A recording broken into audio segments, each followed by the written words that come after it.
understanding the meaning of interment.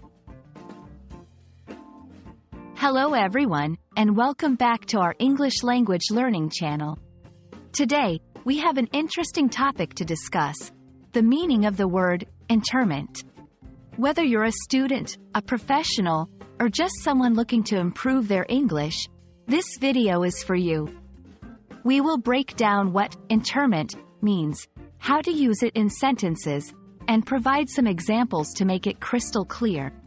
So, stay tuned and let's dive into it. Interment is a noun, and it refers to the act of burying a dead body in a grave or tomb. This is a formal and respectful way of handling someone's remains after they have passed away. The word interment comes from the Latin word intermentum, which means burial. It's important to note that interment is specifically related to the burial of a body, and it does not refer to other methods of laying a person to rest, such as cremation. Now that we know what interment means, let's see how we can use it in sentences. 1. The interment ceremony will take place at the local cemetery at 3 p.m. 2. After the funeral service, the family gathered at the gravesite for the interment of their loved one. 3. The military interment was conducted with full honors, paying respect to the fallen soldier. In these examples, interment is used to describe the process of burying a deceased person, highlighting the formality and respect associated with the act.